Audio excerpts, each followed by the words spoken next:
कि हमारा इस्लाम, हमारा दीन, जिसके हम अल्हम्दुलिल्लाह पैरोकार हैं, उसमें शर, फितने, फसादात की सबसे ज़्यादा हौसला शिकनी की गई है, सबसे ज़्यादा सद्दे बाब किया गया है, सबसे ज़्यादा इन दरवाज़ों को बंद किया गया है। हमारे दीन का मिजाज शर को पसंद नहीं करता, बल्कि शर में किनारा करने को पसंद करता है। आप अलैहिस्सलातु वस्सलाम के ऐलान नबूवत के बाद से लेकर 13 साल का अरसा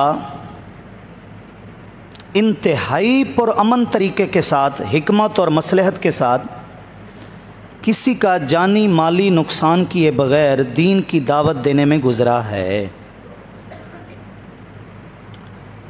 लेकिन कुफ़ार मक्का का और मुशरिकीन अरब का ये 13 साला जो अरसा गुज़रा है, वो सारे का सारा शर पसंदी में, फितना अंगेज़ी में, और हर वो मौका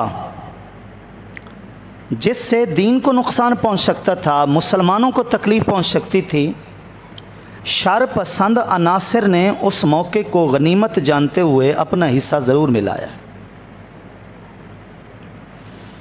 लेकिन अल्लाह रब्बुल इज़्ज़त के हुक्म के मुताबिक और अल्लाह रब्बुल इज़्ज़त की अता करदा हिकमत व मसलहत के मुताबिक आप अलैहिस्सलातु वस्सलाम धीरे धीरे दीन का काम करते रहे। थोड़े सही लेकिन अफराद हल्क़े इस्लाम के अंदर दाखिल होते रहे। आप अलैहिस्सलातु वस्सलाम मक्का के लोगों से जब बज़ाहिर मुतमईन ना हुए तो दावत हक़ की खातिर आपने ताइफ़ का इरादा किया, ताइफ़ का रुख किया, ताइफ़ में गए, तशरीफ़ ले गए। लेकिन ताइफ़ वालों ने मक्का वालों से भी ज़्यादा अज़ियत दी, जिस अज़ियत को आप अलैहिस्सलातु वस्सलाम ज़िंदगी भर नहीं भूले और अपनी ज़ाहिरी उम्र के आखिर तक आप अलैहिस्सलातु वस्सलाम ताइफ़ की तकलीफ़ को याद करते रहे। उन्होंने इतनी तकलीफ़ दी। ये अलग बात है कि रहमत लिल आलमीन सल्लल्लाहु अलैहि वसल्लम ने वहाँ पर अपनी रहमत का इज़हार किया, दुआए ज़रर नहीं फरमाए, बल्कि अल्लाहुम्मा हदी कौमी फ़इन्नहुम ला यअलमून, अल्लाह की रहमत से ये उम्मीद करते हुए कि ये न सही इनकी आने वाली नस्लें ही सही, लेकिन अगर ये ख़त्म हो गए तो इनकी नस्लें भी ख़त्म हो जाएंगी। चलो, इन्होंने मेरी दावत को कबूल नहीं किया तो हो सकता है इनकी आने वाली नस्लें कबूल कर लें।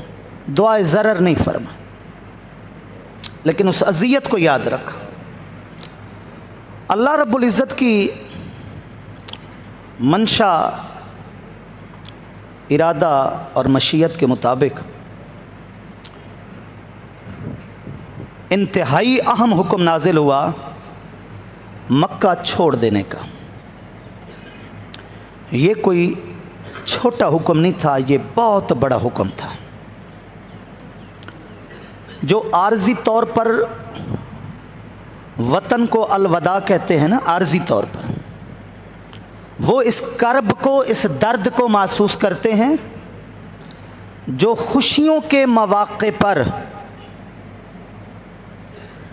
अपने वतन से दूर होते हैं, अपनों से दूर होते हैं, और किसी बहुत बड़े सानेहा के मौके पर भी अगर वो अपने वतन से दूर हों और अपनों से दूर हों, तो वो दर्द को वो खुद महसूस कर सकते हैं। लेकिन मुस्तकिल तौर पर अपना घर छोड़ना, चाहे एक झोंपड़ी हो, भले उसमें सहूलियात ना हो, मुराआत ना हो,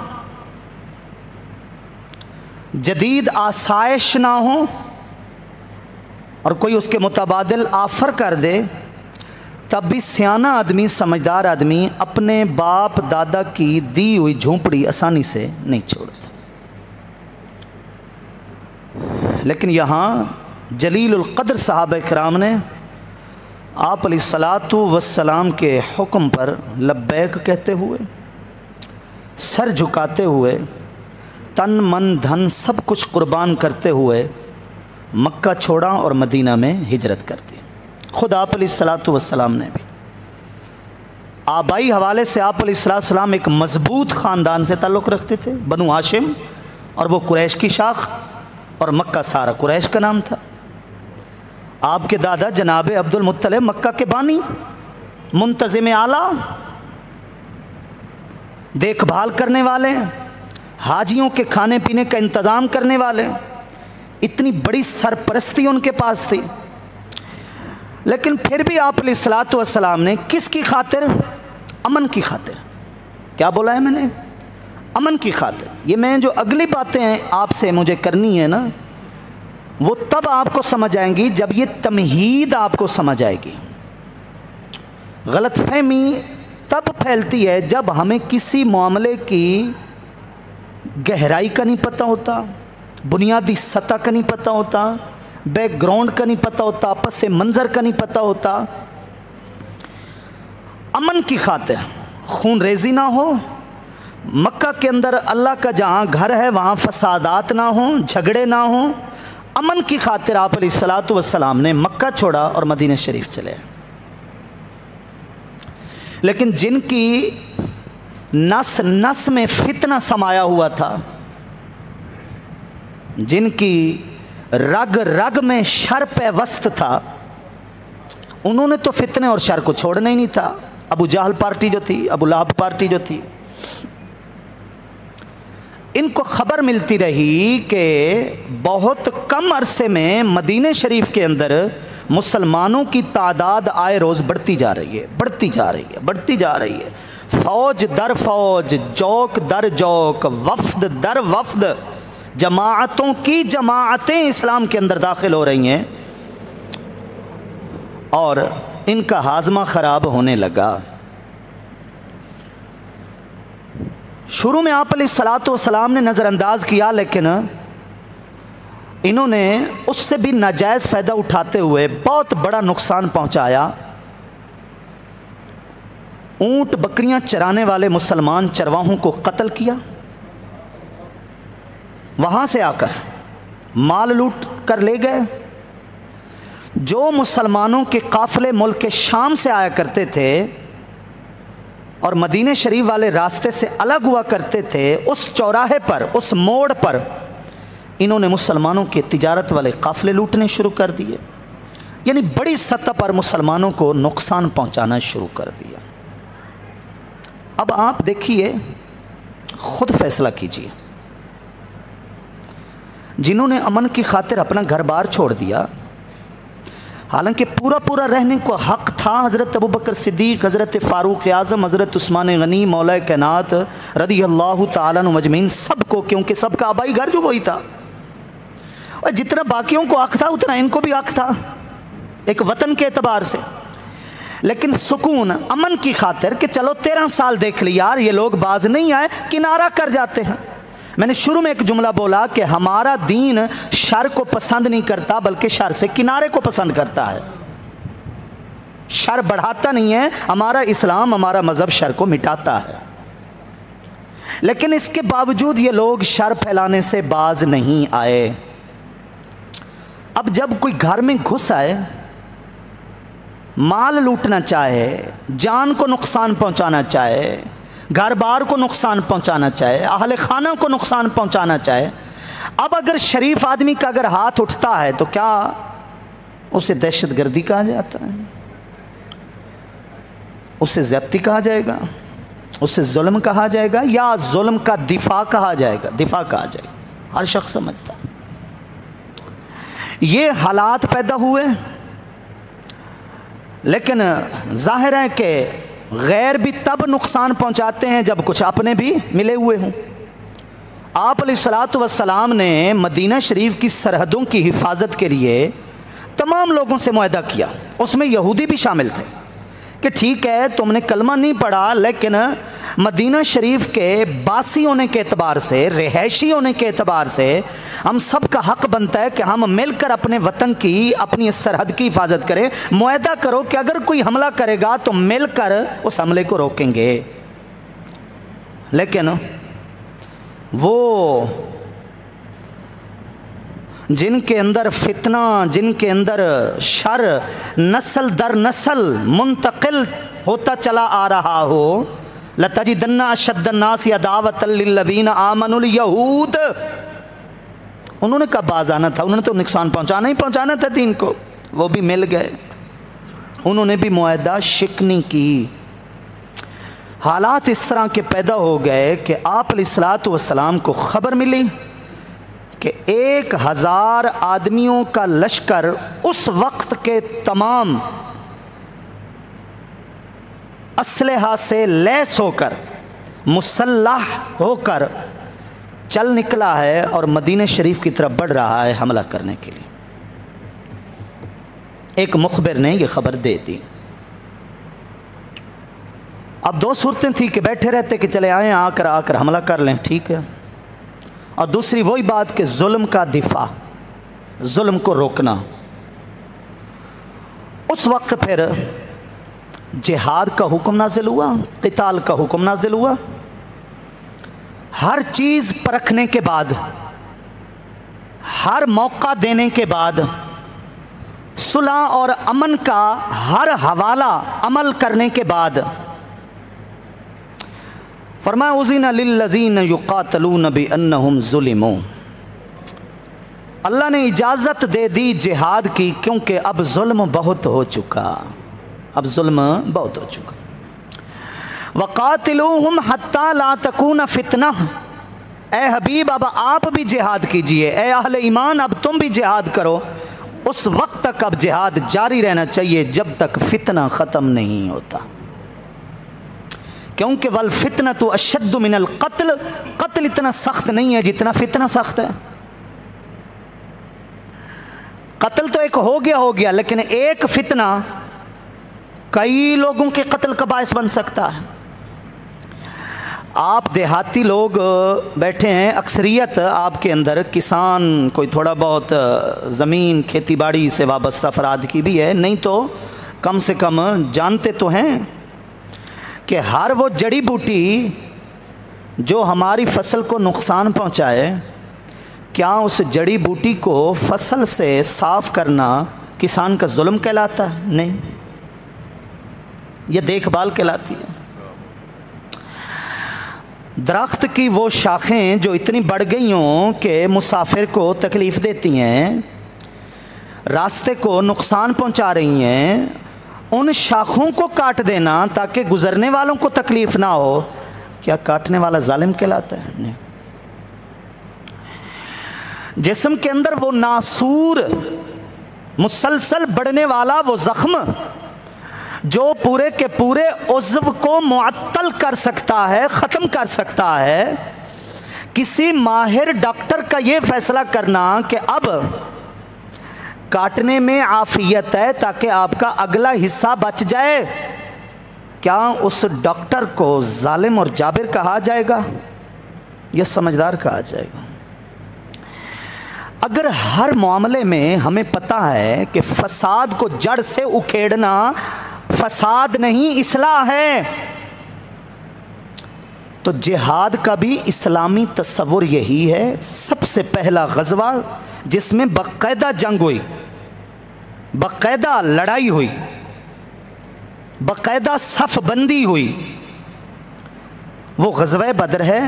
लेकिन ग़ज़वा बदर पेश क्यों आया, मैंने सारा इसका पस मंज़र आप हज़रात के सामने रखा है ताकि हमें पता चले कि जिहाद की वाहिद वजह जुल्म को ख़त्म करना है, जुल्म करना नहीं है। जुल्म का दिफा है, जुल्म को बढ़ाना नहीं है। शर अंगेज़ी को ख़त्म करना है, शर को बढ़ाना नहीं है।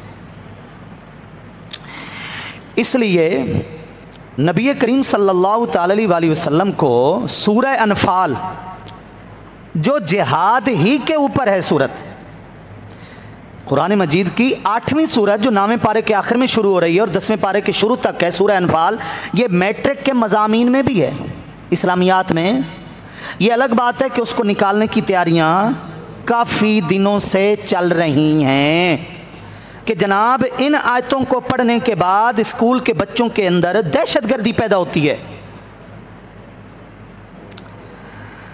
जबकि ये पता नहीं है कि अपने हक के लिए लड़ना ये भी इंसानियत कहलाता है, ये भी इंसान का पूरा पूरा एक हक होता है।